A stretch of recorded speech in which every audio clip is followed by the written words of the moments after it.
मैं सुलझ गई, ज्योति ब्रह्म गोदान की मिल कीजिए।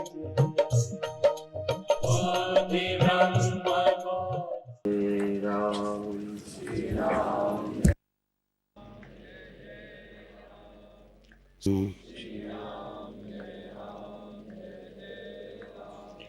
श्री राम जय जय राम।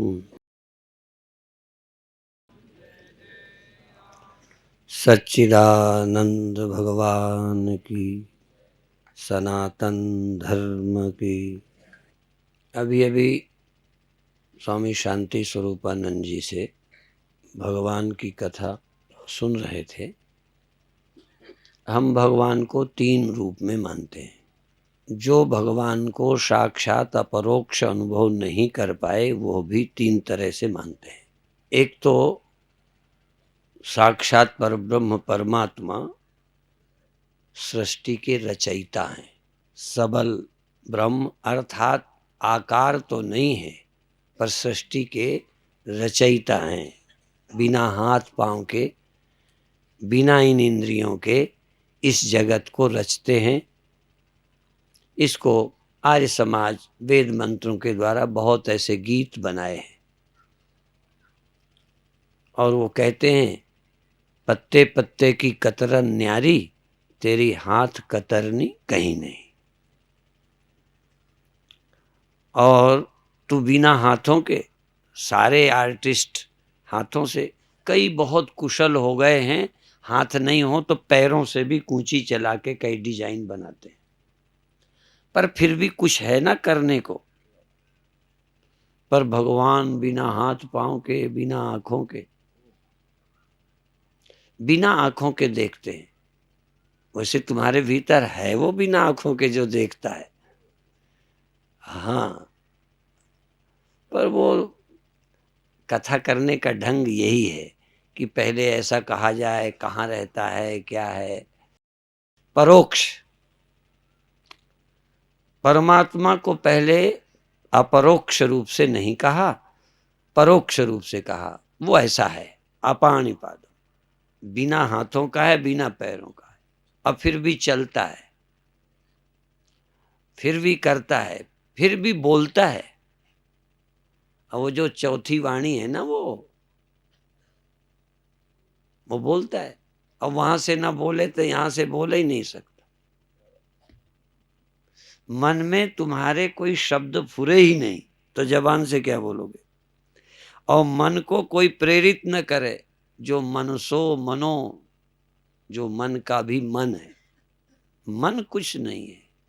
और अभी एक लाइन आप सुन रहे थे, तू अकेला नहीं प्यारे, राम तेरे, बस इतना ही तो नहीं है। तू अकेला है प्यारे, राम कहाँ है तेरे साथ में। बात तो इतनी है, तेरे साथ राम कहाँ है। तुझे तो अभी विश्वास ही नहीं है, अपरोक्ष छोड़, अपरोक्ष राम को तेरे साथ हैं ये बोध तो बाद की बात है, पर विश्वास तो हो। असल में भगवान का बिना ज्ञान के भी विश्वास, यही भक्ति है। बिना ज्ञान के उसका विश्वास करना, सुन करके, इसी का नाम भक्ति है। अपरोक्ष हो गया तो उसका नाम भक्ति नहीं है, उसका नाम ज्ञान है। ज्ञान और भक्ति में अंतर ही इतना है, जो वेदांत कहता है सब मानता है पर जानता नहीं, उसका नाम भक्त। और जानता नहीं फिर भी पूरा विश्वास है, ऐसा भी नहीं कि उसको विश्वास नहीं है। भगवान सृष्टि के रचयिता हैं और वही रचयिता साक्षात राम बनकर, कृष्ण बनकर आए हैं, ये मानता है। और तीसरा जो गुणातीत है, निर्वीज ब्रह्म, शुद्ध ब्रह्म, निर्वीज ब्रह्म। जैसे निर्वीज मिट्टी, सबीज मिट्टी। आप उसे जिसको बीज कहते हो ना, हम कहेंगे सबीज मिट्टी, बीज वाली मिट्टी है तो वो भी मिट्टी। नष्ट कर दो, देखो अधिक और कुछ निकले। एक शुद्ध मिट्टी या निर्बीज मिट्टी, दूसरी अशुद्ध मिट्टी, सबीज मिट्टी, सबल मिट्टी जिसमें बल है, बल पैदा हो जाने का, कुछ कर डालने का जिसमें बल है। जानते हो, हम ईश्वर को ही सबीज ब्रह्म कहते हैं, जिसमें सृष्टि रचना की सामर्थ्य है, वह सबीज है सबल ब्रह्म। कर्ता, कर्ता राम पिछान, एक ओंकार कर्ता पुरुष। जो करता है वो ईश्वर है। जब वो करता भी नहीं है, जहां करने का ख्याल भी नहीं है, जहां माया ही नहीं है, वह शुद्ध ब्रह्म है, वो करता नहीं है, उसमें कुछ पैदा नहीं होता। शुद्ध मिट्टी से एक पेड़ नहीं पैदा होता। आपके खेत में गेहूं चना उपजते हैं ना, शुद्ध मिट्टी से कि सबीज मिट्टी से? जो भी उपजता है वो सबीज ब्रह्म से, अर्थात ईश्वर से उपजता है, ब्रह्म से कुछ भी नहीं उपजता। ब्रह्म तो बिल्कुल मरुस्थल है, मरुभूमि। तो ब्रह्म, ईश्वर और अवतार, अवतार शरीरधारी ईश्वर, शरीरधारी ईश्वर का नाम अवतार है, और गुण युक्त ब्रह्म का नाम ईश्वर है। माया युक्त ब्रह्म का नाम ईश्वर है। बात समझे? माया युक्त ब्रह्म का नाम ईश्वर है और शरीर युक्त ईश्वर का नाम अवतार है। और अपनी ब्रह्मता को भी न जाने और गुणों की इस वास्तविकता को न जाने और देह में आवे जावे, उसी का नाम जीव है। और जो इस रहस्य को आने के बाद जान लेवे, उसका नाम जान लेवे, उसका नाम ज्ञानी है। और जो दूसरों को भी जना सके, उसका नाम गुरु है। सद्गुरुदेव भगवान की। और फिर वहीं आ जाएं, जो ये सब जाने बिना भी ग्रंथों के, गुरुओं के वचन के आधार पर पूरा विश्वास करके राम को भगवान मानता है, कृष्ण को भगवान मानता है, मंदिर में पूरा प्रेम करता है, और गुरु को भी भगवान मानता है, और ऐसी जिसकी श्रद्धा है वो भक्त है। ईश्वर मेरे साथ है, इसका विश्वास है, निर्भय रहता है विश्वास से, केवल मान लेने से। मुझे वाणी याद तो नहीं है, पर एक शब्द मैंने शायद सुना है, मनने की गति कही न जाए, जो कहे पीछे पछता है। मान लेने की गति कही नहीं जाती, केवल मान लेने की कहा है, वहां जान लेने की नहीं कहा। भक्त तो मान लेता है, और मान लेने की गति नहीं बताई, उसकी महिमा नहीं गाई जा सकती। मानने की गति, मान लेने वाले की क्या गति हो जाती है ये कहा, यदि कहेगा तो पछताएगा, क्योंकि कोई कहेगा बिना ज्ञान के नहीं हो सकता, कोई कहेगा अपरोक्ष अनुभव हुआ ही नहीं। इसलिए कहते हैं, अपन कहते नहीं हैं, पर माने की भी गति ज्ञानी से कम नहीं होती। मानने की गति कही न जाए, और जो कहे, जो बोले पीछे पछताए। क्या कहे? इस अपरोक्ष और विश्वास के भेद को कैसे कहे? मान लेने का भी वही लाभ, वही शांति, वही निर्भयता। जिन लोगों के यहाँ विश्वास पैदा किया गया है, वो अपरोक्ष के चक्कर ही में नहीं है और मस्त हैं। बहुत संप्रदाय, बहुत संप्रदाय संसार में ज्ञान के चक्कर में डालते ही नहीं। और अर्थ तो विश्वास वाले, भक्त वाले भक्ति परक करेंगे, ज्ञान वाले ज्ञान परक करेंगे। अभी आप सुन रहे थे नाम, नाम के लिए, नाम लेने से, और नाम किसका? भगवान का, परमात्मा का, ब्रह्म का नाम। नाम ले लोगे तो आप मुक्त हो जाओगे, तर जाओगे। नाम लो। नाम लेने का अर्थ उसके विषय में कुछ तो है पता, कोई तो है विश्वास जिसका नाम ले रहे हो। जैसे कोई घड़े को कहे तू मिट्टी का नाम ले ले, मिट्टी, हाँ, वो घड़ा जो है नाम लेने आया किसी गुरु के पास, वो गुरु भी आकार में तो घड़ा ही था। जिससे नाम ले रहे हैं वो भी ऐसे ही तो था, पर नाम दिया उसने क्या कि तू मिट्टी है, तू मिट्टी का भजन कर, तू मिट्टी। वो मिट्टी कहा। अच्छा, तुमको मिट्टी कहते हैं तो ख्याल में आ जाती है कि नहीं? हाँ, बस नाम लिया, काम बना। तुम यदि देखो, अभी विश्वास की बात, यदि जान लो ना कि ये है मिट्टी, इसका नाम मिट्टी है, लो नाम लो, फिर देखो घड़ा और ये और मकान क्या बचते हैं। संसार है गया। नाम ले तो भव सिंधु सुखाई, नाम लेते भव सागर सूख जाता है। नाम लेते संसार गया। कौन सा नाम? पेड़ नाम, पहाड़ नाम, हाँ, कौन सा नाम ले लें? परमात्मा का नाम। परमात्मा का नाम जानकर ले ले, और नहीं जानता है तो जिसको परमात्मा तुम्हारा दिल मानता हो उसका नाम ले ले। राम परमात्मा है तो राम नाम ले ले। यह भी जानने वाली बात नहीं है। राम नाम, कृष्ण नाम, गोविंद नाम, नाम लेने का अर्थ, नाम कम से कम परमात्मा को नहीं समझ है तो नहीं सही। अच्छा, कोई व्यक्ति आदमी ही हो, अच्छा, तुम्हारा जो गुरु होगा वो देखने में आदमी होगा कि नहीं? कोई स्त्री गुरु हो तो शरीर से तो स्त्री होगी, पर गुरु और स्त्री में, गुरु और आदमी में कुछ फर्क लगता है? यदि ध्यान में आपको गुरु आ जाए, शक्ल पूरी गुरु की आ जाए, गुरु के चरणों को पकड़ लो, तो आदमी के चरण है कि गुरु के? देखो कितना फर्क हो गया। चरण वही, केवल इस विश्वास से कि ये गुरुदेव हैं। अच्छा, ये मेरे पति हैं, ये मेरे पिता हैं, ये मेरी माँ है, ये मेरी पत्नी। इतना केवल मान लेने से आपका छूना, देखना, मिलना सब बदल जाता है।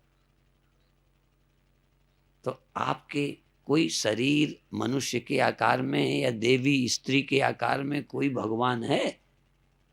यदि है तो उसकी याद ही भक्ति है, उसका दर्शन भक्ति है, उसकी कथा भक्ति है। वो जहाँ रहते हैं उस जगह जाना तीर्थ, तीर्थ यात्रा है। पर ईमानदारी तुम पर कि वो भगवान है या नहीं है। जिसको आपने छुआ है ये आपके पिता हैं कि पति है, ये आपकी पत्नी है या देवी है। जिसको आप मिले हो या आप इतने में कुछ फर्क पड़ता है कि नहीं पड़ता, ये बता दो। जब आपका मन कहीं जाता है, मंदिर में चला जाए, स्वामी जी के चरणों में चला जाए, तब वही मन किसी दूसरी शकल में चला जाए, वो शकल गुरु की नहीं है, वो शकल भगवान की नहीं है। ये तुमने माना है और ये शकल भगवान की है, ये तुम्हें पक्का है। इतने भर से भक्ति उपासना हो जाती। देखो जो मैं समझता हूँ, और ये ईमानदारी की बात है। यदि मैं गुरु हूँ, यदि तो आदमी रहते हुए आपका गुरु हूँ, और आपको गुरु मानने वाला ही फल स्मरण का, चरण स्पर्श का, भोजन कराने का, दर्शन करने का, सब फल गुरु दर्शन का मिलेगा। और यदि आदमी हूँ तो आपका मन मेरे में भी आए तब भी कोई पुण्य नहीं है, कोई भक्ति नहीं। आप क्या देखते हो? इसलिए मैंने कहा कि बिना जाने भी कोई तुम्हें लगता है ये भगवान है, विश्वास है, तो आपकी उपासना हो जाएगी, आपकी भक्ति हो जाएगी।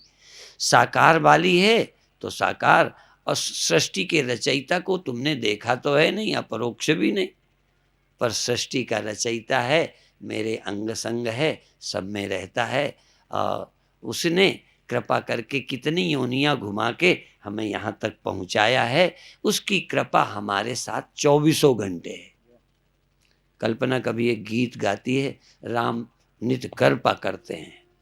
राम हमेशा नित्य कृपा करते हैं, दुख दे के भी, रोगी बना के भी, कुछ गलतियां करा के भी, गलतियां करा के अकल दे देते हैं, कभी भटका के भी समझदार बना देते हैं। राम नित्य कृपा करते हैं, बस विश्वास करो। अब कृपा की है या तुम लुढ़क पुढ़क के ठीक हो गए हो, ये सोचना तुम्हारी अकल पर निर्भर है। कहोगे उन्होंने क्या किया, हम तो कढ़िल कढ़िल के समझदार हो गए हैं, उसकी क्या दया है। और कढ़िलाने का काम किसने कराया? यही तो छोटी सी बात है कि आपको कृपा नजर नहीं आती, बस कृपा नजर आए, चाहे साकार के नाम से, चाहे वो निराकार सगुण। निराकार सगुण, आकार तो नहीं है पर गुण तो है उसमें। अच्छा देखो, ये तुम्हारा आकार है, चलो, और जगना सोना और ध्यान आदि ये शरीर के धर्म है या भीतर कोई है? तो देखो गुण तो उसमें भी है, भीतर तुम में तक गुण है। तुम में जगने का गुण है कि नहीं, और सोने का? देखो 3 गुण तो तुम में भी है। और कल्पनाओं को साकार कर देने का स्वप्न में, अपनी वासनाओं को साकार कर देने का गुण तुम में स्वप्न में है, सत्य कर देने का। तेरा तू सच्चा है, तेरा नाम सच्चा, जो तू करता है सब सच्चा। देखो तुम स्वप्नों में जो करते हो वो भी तो सब सच्चा ही हो जाता है, पर तुम्हारा किया है जागने में पता चल जाता है झूठ है। भगवान का किया इतने में नहीं पता चलता कि सब खेल है। भगवान का किया इतनी जल्दी नहीं समझ आता कि ये भी सब खेल है, सभी उसकी रचना है। भाई तुम्हारी रचना थी, तुम जागे समझ गए। अब उसकी रचना में जब वो जागे, कोई सोवे न रचे न पाले और न संहार करे, बस केवल है, कुछ भी नहीं, बिल्कुल मरुस्थल, जहाँ कुछ उपजते ही नहीं। बरसात में भी जहाँ घास नहीं देखी, ऐसी जमीन तो देखी होगी, वो बिल्कुल ब्रह्म ही समझो उसे। उसमें तो मकान भी नहीं टिकते, वो सब खा जाती है रेहू। ऊसर जमीन में ईंटें भी खराब हो जाती, कुछ बनाना संभव नहीं है। ब्रह्म बिल्कुल ऊसर जमीन है, और ईश्वर उपजाऊ जमीन है। उपजाऊ जमीन नहीं, क्योंकि बीज पड़े हैं ना, उसमें खूब उपजते हैं। कुछ बीज बोते हो, कुछ बोते नहीं हो। जमीन जो है बीज गर्भा है, बीज उसमें बने ही रहते। एक आध बार हमने सुना कि 7 वर्ष की कुंवारी लड़की के पेट में बच्चा। अब जानते हो, हम कभी कभी बोलते हैं आदमी सब मर जाएं तो दुनिया चल जाएगी। यदि आज की तारीख में पुरुष एक भी ना बचे तो दुनिया चल जाएगी, क्योंकि तमाम पेट में इनके छिपे होंगे। और स्त्रियां सब मर जाएं तो तुम्हारे पेट में कोई निकलने वाला नहीं है।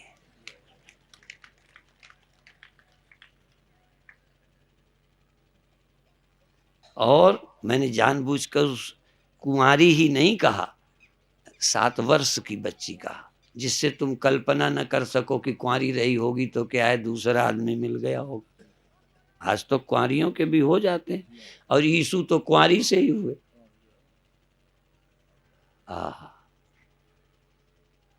तो उस 7 वर्ष की कुमारी बच्ची जिसका पुरुष से संबंध है, उसके पेट में बच्चा कहाँ से? आप देखो, और बता दूं, पपीता तो देखा है ना, हमने बहुत ऐसे पपीते काटने को मिले कि जब काटा तो पपीते के भीतर पपीता निकल है। आप देखो, इसमें समझ गए लोग। वो बच्ची के जन्म काल में ही कुछ एक गर्भाधान के योग्य जो रज और वीर्य कण थे, वो उस बच्ची के अंदर पड़े रह गए।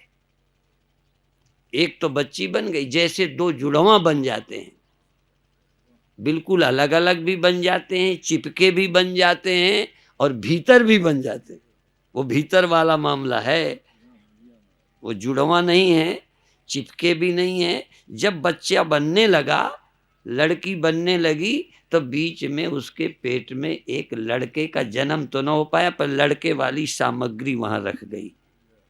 तो जब वो सयानी हुई, खाया पिया, थोड़ा बढ़ा। पपीता हमने काफी बड़ा भी देखा है, बिल्कुल पपीते के आकार का, पर सिर्फ उसके ऊपर छिलका इतना मजबूत नहीं होता। इस वाले के छिलका था, उसके छिलका नहीं। वो छिलका बन जाए तो पैदा हो जाएगा। और ये बताऊं, ये भी संभव है कि जब तुम आदमी बने हो तो तुम्हारे पेट में भी हो सकता है कोई लड़की का कण बनना अंदर रह गया हो। अब वो जो लड़की के अंदर पैदा होगा ना, 7 वर्ष वाली का, मुश्किल है वो, लेकिन वो लड़का भी हो सकता है, वो लड़की भी हो सकता है, परंतु वो माँ के पेट में ही बनेगा। और यदि मनुष्य के उस तरह की जगह हो तो वहां भी बन जाएगा। अभिप्राय है कि सृष्टि कहीं भी निर्वीज नहीं होती। कुंवारी के भी यदि वो पेट में बच्चा बन रहा है तो वो चाहे इस जन्म में किसी पुरुष का संपर्क नहीं है, पर जब उसकी रचना हो रही थी तब भी वह पुरुष कण ही उसके अंदर थे, रजकण और वीर्य कण। वो असंभव इसलिए लगा कि हम लोग तो इसी आंखों से देखते हैं कि ये पुरुष का संबंध हुआ, वो बनते समय हो गया। तो ये बात पपीते से जल्दी समझ आ गई कि पेड़ में बाहर पपीते लगते हैं और बाहर न लग के पपीते के भीतर लगना शुरू हो गए और रस मिलता गया। थोड़े दिनों में बढ़ा, जब हम काटा और हमने भीतर वाला पपीता खाने लायक नहीं ऐसा भी देखा है, और भीतर का पपीता भी बिल्कुल खाया है ऐसा स्वादिष्ट, और भीतर वाला भी, क्योंकि उसको रस चीज वही मिली। तो सृष्टि कितने तरह से संभव है, ऐसे आश्चर्य बहुत होते रह सकते हैं। अब फिर आए, अब वेदांती ब्रह्म ज्यादा कहना पसंद करते हैं, क्योंकि ये मोक्ष चाहते हैं, और सगुण उपासक मोक्ष न ले। सगुण चाहे सगुण निराकार हो, चाहे सगुण साकार हो। फिर समझ लो, सगुण निराकार वाले हों वो भी मुक्ति नहीं पाते। आर्य समाज 36 कल्प तक मुक्त मानते हैं, 36 कल्प तक, अर्थात वो अनंत काल की मुक्ति नहीं हो सकती। सगुण उपासक चाहे निराकार सगुण, चाहे सगुण साकार।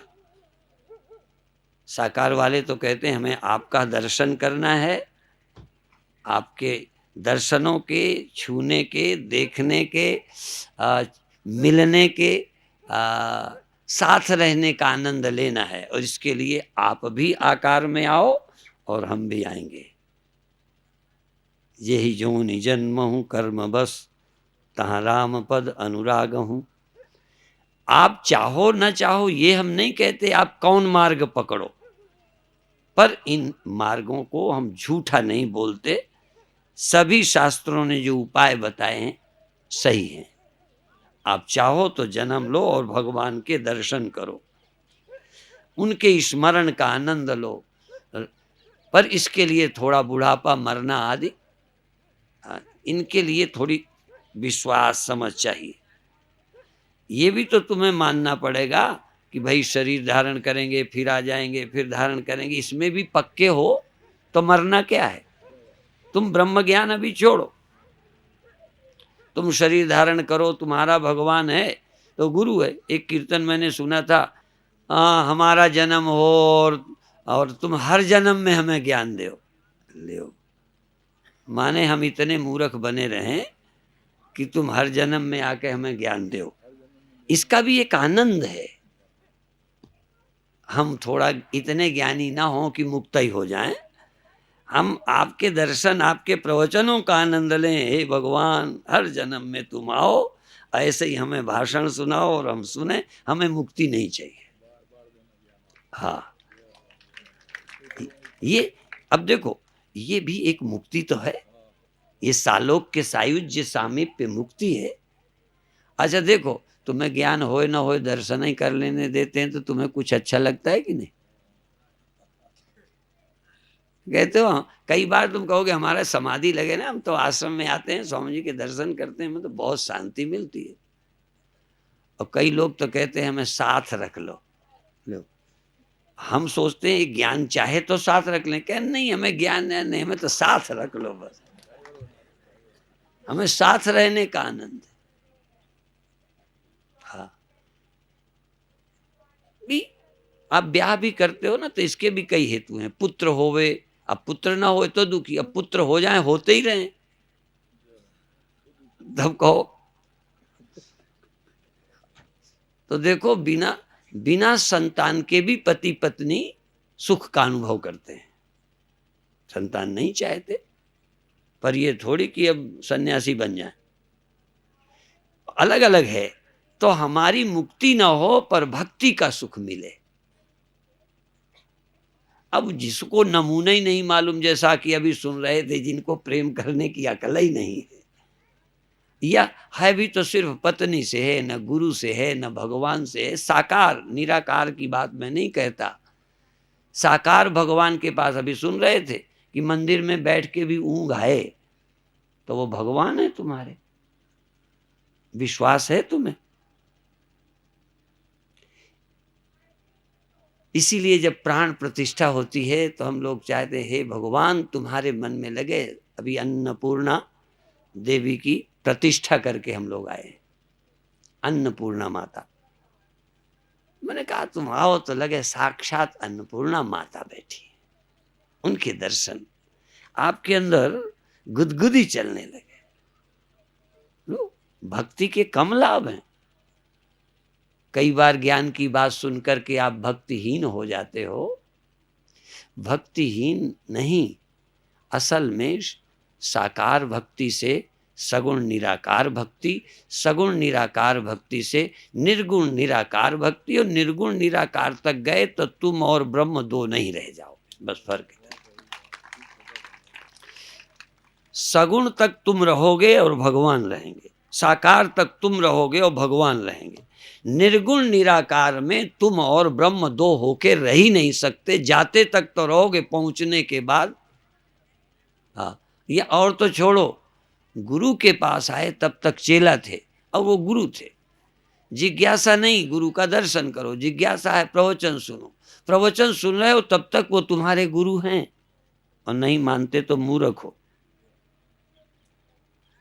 और तुम शिष्य हो, शिष्यस्तेहम साधिमाम त्वाम प्रपन्न। तुम शिष्य हो, अज्ञानी हो, गुरु ज्ञानी है, और ज्ञानी है इसका पक्का विश्वास हो, और नहीं तो तुम धोखा दे रहे हो अपने को भी और गुरु को भी बेवकूफ बना रहे हो। ज्ञानी हैं कि नहीं, ज्ञान लेने आए हो, ज्ञान लेने आए हो तो तुम शिष्य हो, वो ज्ञान दे सकते हैं तो गुरु हैं। ज्ञान के बाद तुम शिष्य नहीं हो, शिष्य खत्म। कम से कम ज्ञान काल में, विचार काल में ना तुम शिष्य हो और ना फिर वो गुरु हैं।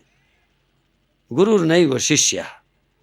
चिदानंद रूपा शिवोहम शिवो, ये चिंतन काल की बात है। व्यवहार में जब रुपया तुम्हें दिखता है तो गुरु न दिखे, तो इससे ज्यादा धूर्त चेला कोई हो नहीं सकता। चेला तो दिखते रहते हैं, गुरु दिखना बंद हो जाता है। हाँ, जैसा कि अभी सुन रहे थे, पत्नी दिखती है, सिर्फ भगवान पर विश्वास नहीं है।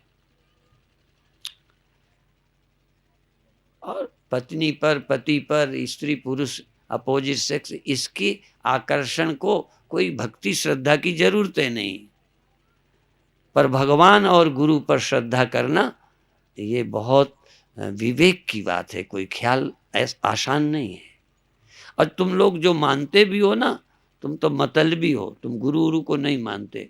गुरु के प्राण भी निकलते हो, तुम्हारे आशीर्वाद से लड़का होता हो तो कहोगे गुरु जी तो परोपकार के लिए जन्मे हो, आप शरीर छोड़कर हमारे पेट से आ जाओ। हमें मालूम है हमारी मौत तुम्हें स्वीकार हो सकती है, पर तुम्हारे बच्चा हो जाना चाहिए। एक को कैंसर था, संत से आशीर्वाद बार बार मांगे, उन्होंने कहा ठीक होने के योग नहीं है। कहना आप क्या नहीं कर सकते? उन्होंने संकल्प लिया कि तेरा कैंसर मुझे मिल जाए, तू ठीक हो जाए, और वो ठीक हो गया, और कैंसर उन्हें हो गया। तब भी वो खुश हुई होगी, खुशी हुआ होगा कि मेरा तो ठीक हो गया। अब गुरुजी अपना ज्ञानी है, भुगत लेंगे। उन्हें तो ये सब असंग हैं, अलेप हैं, उनकी मौत हो जाए तो हो जाए, उन्हें कोई फर्क नहीं पड़ता। हमें तो, हमारा तो कैंसर ठीक हो। तो देखो, भगवान के भक्त हो ना तो उन्हें भी तकलीफ न दो। भक्त थी गोपियां, हाँ, वो भगवान को कष्ट नहीं देती। आप अपने आराध्य को, अपने गुरु को, अपने पूज्य को, अपने पिता को, साहिबई सकोची, साहेब को मजबूर करे संकोच में। उन्होंने कहा आप तो आशीर्वाद दो, आप तो आशीर्वाद दो, लड़के के सिर पे हाथ रखो। अब या तो हम अपनी कटा लें, देखो हाथ रख के, यदि हो गया तो हमारी बच गई, और नहीं काम हुआ तो हम तो गए।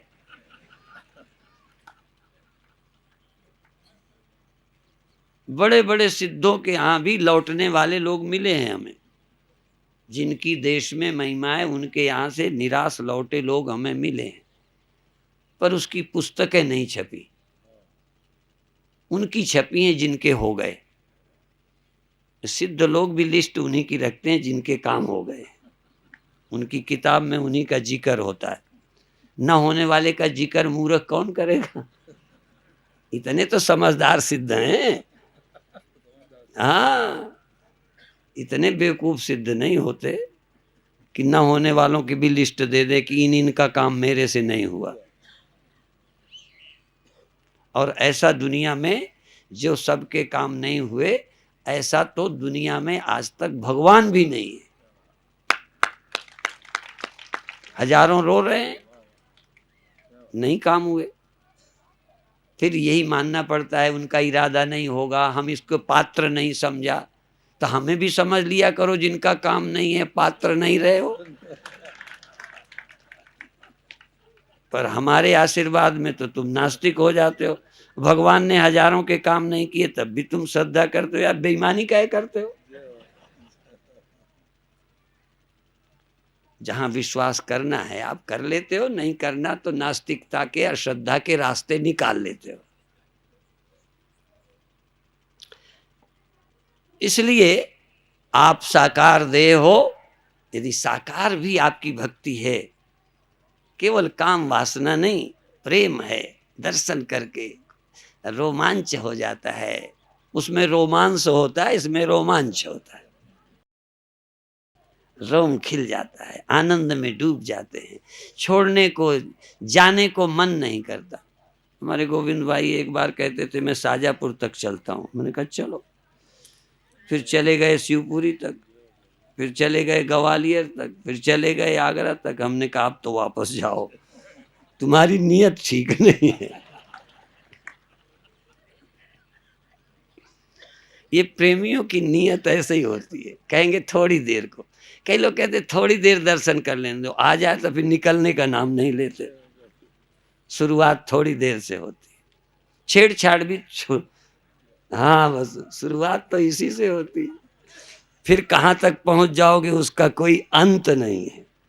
ऐसे ही भक्ति है, साकार भक्ति है। भगवान करे तुम्हें साकार से भी किसी से प्रेम हो, भगवान की भक्ति हो।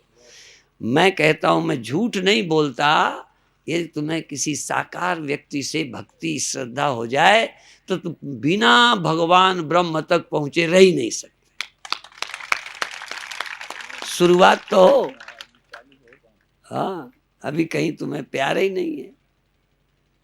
उन्होंने तो हमारी बात कह के स्त्री को कहा था, अब आज उसको हम छोड़ देते हैं। किसी संत को प्यार है, किसी गुरु को इतना प्यार है कि बिना दर्शन के मिले चैन न पड़े, बिना बात किए चैन न पड़े, खिड़की से झांक के देखे क्या कर रहे स्वामी जी।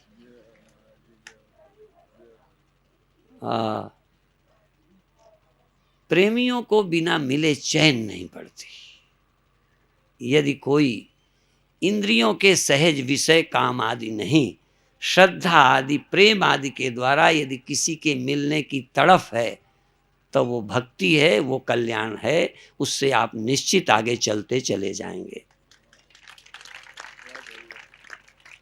और दूसरी, भगवान दिखते नहीं पर उसकी महिमा, अभी देखा था ना, तुम्हारा प्रभाव तीनों लोक में देखा है। हम कथा सुनते रहते हैं दूर दूर से, आपसे ज्यादा हम कथा सुनते हैं, और कथा करने वाला जितना सुनता है कथा सुनने वाले उतना नहीं सुनते। तो अभी तीनों लोकों में घूम आए, तुम तीनों लोकों में घूमते हो, उसी का प्रभाव है। जागृत का जगत देखो, स्वप्न देखो, नींद देखो, और कई लोकांतर देखो, होंगे तो यही हैं, तो तीन ही लोग, तीनों लोग घूम करके आपकी महिमा देखाए, महत्ता की देखो, उसी की दया। जवानी, बुढ़ापा, आंखें, ये सब संसार, खाने पीने की चीजें, ये लाइट फाइट, सब सूर्य चांद, सब जहां गए उसकी महिमा देखी, हाँ, उसका प्रभाव देख लिया। अब कह रहे थे ना, अब आपका स्वभाव देखना चाहते हैं, अब भगवान का स्वभाव देखना है, भगवान के यहाँ जाओ, उनका स्वभाव अपने आप पता चल जाएगा।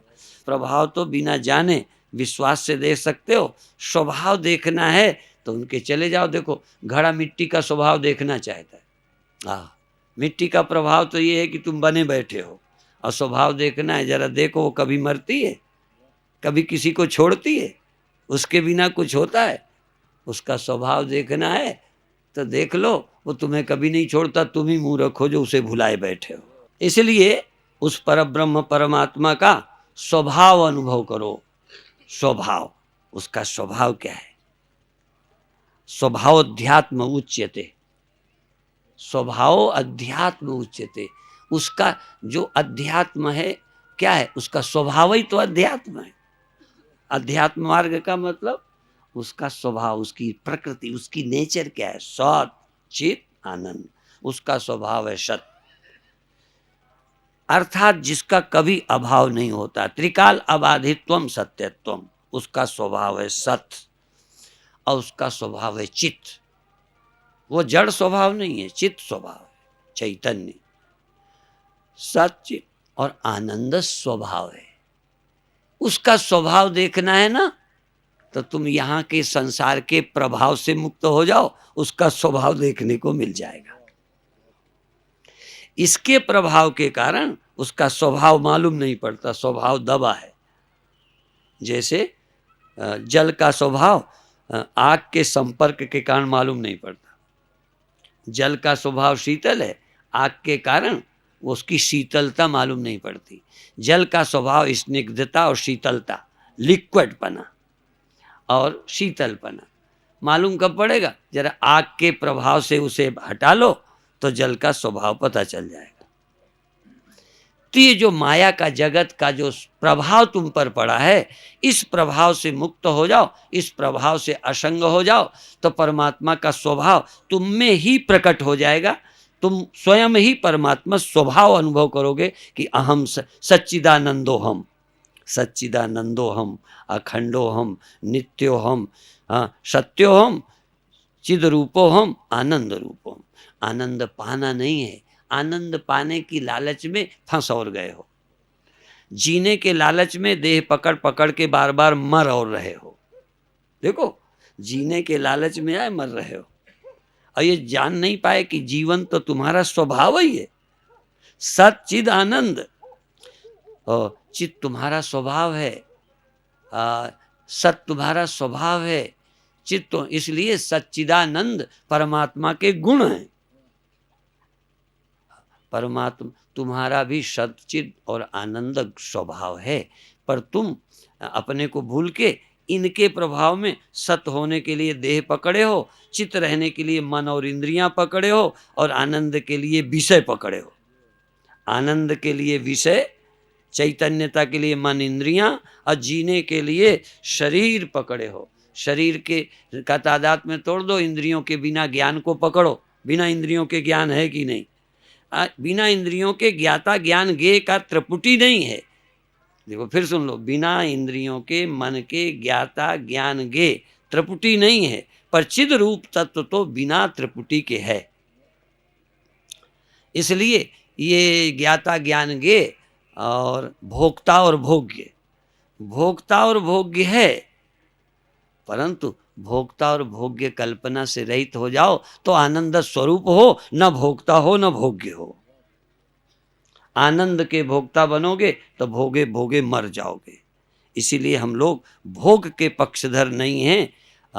भोग लिप्सा खत्म करो तो भोग्य और भोक्ता भाव दोनों गिर जाएंगे। आनंद स्वभाव, क्या भोगूं, मैं आनंद ही हूं, भोगूं क्या, मैं हूं ही चेतन, जानूं क्या, कुछ जानूं ना जानूं इससे मेरा चेतन होना निर्भर है। और मैं हूं ही सत्य, मैं कभी मरता हूं, मर जाऊंगा, मरने वाला हूं भी क्या, तो अपना स्वभाव प्रकट हो जाता है। मुझे घड़ी मिल नहीं रही, साइड में पड़ी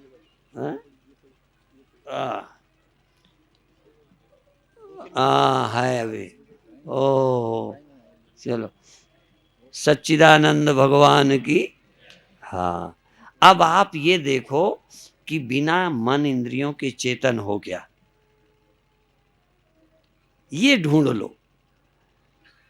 जानने जनाने की कल्पना के बिना क्या चैतन्य हो, और वो जो चेतन हो वो मर जाने वाले हो क्या या बदल जाने वाले, न बदलने वाले न मरने वाले। मरने वाला अस्तित्व देहात्मक है और बदलने वाली चिदात्मक वृत्ति अंतःकरण है। इसलिए जागना सोना वहां है। और चित स्वरूप में न जगना है न सोना है, और उस सत्य में न जन्मना है न मरना है, और उस चेतन में न भोगना है न भोग्य है। इसीलिए जब तुम अहम ब्रह्मास्मि भाव करोगे तो भोक्ता भोग्य भाव की, दृष्टा दर्शन दृश्य की, त्रिपुटी की कल्पना निवृत्त होगी, और तुम निर्विकल्प चैतन्य, या तुम ये जान जाओगे कि दृष्टा दर्शन दृश्य मुझ चेतन में माया से हैं। ये तीन गुण, दृष्टा सत्वगुण, दर्शन रजोगुण, दृश्य तमोगुण, एक चेतन स्वरूप में दृष्टा बनना सत्वगुण है, दर्शन ये रजोगुण है, दर्शन क्रिया है, और दृश्य अस्तित्व ये सद्रूप से जो भासता है ये तमोगुण है। और दृष्टा दर्शन दृश्य तीनों गुण हैं, और ये माया के हैं, अज्ञान के हैं। तुम चित रूप हो, इसलिए यहाँ सत वो है, दृष्टा तुम हो और दर्शन उसमें साधन है। ठीक, और भीतर तुम ही दृष्टा, तुम ही दर्शन, तुम ही दृश्य। वहाँ कोई और दृष्टा नहीं है, और कोई दर्शन नहीं, और कोई दृश्य नहीं। इसलिए यहाँ जगत में त्रैत है, वहाँ अद्वैत है। वहाँ तुम्हारे अस्तित्व में तीन नहीं है। न वहाँ ब्रह्मा है, न वहाँ विष्णु है, न वहाँ शंकर है। ब्रह्मा रजोगुण है, विष्णु सत्वगुण है, और शंकर तमोगुण है। ये जड़ता और चैतन्यता। और जागृत ब्रह्मा, जागृत विष्णु है, और स्वप्न ब्रह्मा है। विश्व तेजस प्राज्ञ, विश्व विष्णु, तेजस ब्रह्मा और प्राज्ञ शंकर हैं। और साक्षी बस वो ब्रह्मा विष्णु महेश जिनमें कल्पित हैं। ब्रह्मा विष्णु महेश जिनमें ऐसे ही खड़े होते हैं, चाहे समष्टि के ब्रह्मा हों चाहे व्यष्टि के हों। ये सब अध्यस्त हैं। एक चैतन्य तत्व ही अनादि है, अनंत है, अखंड है, अद्वितीय है। बाकी सब प्रतीति मात्र है। और वही जब जानता हुआ आता है तो देह में होने पर भी, मन में होने पर भी ऐसा लगता है जैसे साक्षात ब्रह्म ही विराजमान है, वही परम तत्व। बोधवान जब घड़े के रूप में होता है तब भी वो साक्षात मिट्टी ही होता है, न वहाँ भय है न वहाँ चिंता है। इसलिए गुरुर् ब्रह्मा गुरुर् विष्णु गुरुर्देवो महेश्वरा, ये तीनों भी वही है। और तीन तो फिर अब आगे क्या, कहीं तीन से और भी तो है एक जिससे तीनों है। गुरुर् ब्रह्मा गुरुर्विष्णु गुरुर्देवो महेश्वरा, गुरु साक्षात पर ब्रह्म। लो, इससे ज्यादा और क्या कहा जा सकता है। गुरु साक्षात पर ब्रह्म, अब कोई गुरु ही अपने को साक्षात ब्रह्म न जानता हो तो गुरु काहे गोरु है वो तो। गुरु साक्षात परब्रह्म, तुम उसे मानते हो इसलिए नहीं, असल में गुरु तो साक्षात ब्रह्म है। अब वो साक्षात ब्रह्म है और दिखता हो किसी को विश्वास हो वो चेला है, इस बात पर किसी को विश्वास हो तो चेला है, और जिसको ये विश्वास न हो वो चेला नहीं है। अब वो क्या है, क्या पता नहीं उसको। जैसा गुरु तैसा ही चेला, बेच नरक में ठेलम ठेला। हाँ है गुरु गोरु चेला चेला चेला। देखो, जो इस गुरु तत्व को विश्वास के बाद जानना चाहता हो, भगवान के विश्वास के साथ साथ जानने की उत्सुकता हो गई हो, भगवान को मानकर भक्ति आनंद मिल रहा है, कमी कोई नहीं, पर यदि कहीं संशय है, जानना चाहते हो कि ये सब भगवान है भी कि ऐसे ही है, कभी जिज्ञासा हो जाए क्या है भगवान, अब मान करके बहुत आनंद भी लिया, फिर भी कहीं किसी कोने में यदि संशय है और जिज्ञासा पैदा हो जाए तो फिर भगवान नहीं, फिर तो गुरु के पास आना पड़ेगा। जानने के लिए गुरु के पास आना पड़ेगा। यद्यपि मानने के लिए भी किसी न किसी गुरु की ही स्कीम है, पर फिर भी कभी कभी प्रकृति की मजबूरियां मना लेती हैं। जब मरने लगे, दुर्दशा हुई, क्या है क्यों होता है, फिर अपने आप कल्पना करोगे तो भगवान की भक्ति ये बहुत अच्छी बात है। पर यदि तुम्हें लगता हो कि मरने के बाद क्या होता है, मरना क्या चीज़ है, ब्रह्म हमसे कहाँ रहता है, ये है भी कि नहीं है, और हम क्या चीज़ हैं, ये हम क्या बदल जाने वाले, मर जाने वाले हैं, यदि इस तरह के प्रश्न उठते हों तो अब पूजा से ज़्यादा आवश्यक है किसी ज्ञानी गुरु का संपर्क। इसलिए उसको जानने के लिए तमेव शरणम गच्छ, गुरुमेवाभिगच्छेत, गुरुमेव अभिगच्छेत, गुरुम एव। जब जिज्ञासा पैदा हो जाए, कर्म से उपराम हो जाओ, जो कुछ किया है उसमें भी कुछ कहीं कमी खटकनी मालूम पड़ती हो तो फिर अथा तो ब्रह्म जिज्ञासा, फिर ब्रह्म की जानने की इच्छा, और ब्रह्म के जानने की इच्छा हो तो गुरु में एव अभिगच्छेत। मैं कभी कभी कहता हूँ न मंदिरम गच्छेत न तीर्थम गच्छेत, गुरु में एव अभिगच्छेत। यदि जानने की इच्छा है तो गुरु के ही पास जाना चाहिए। इतना ही कहकर आज समाप्त करते हैं।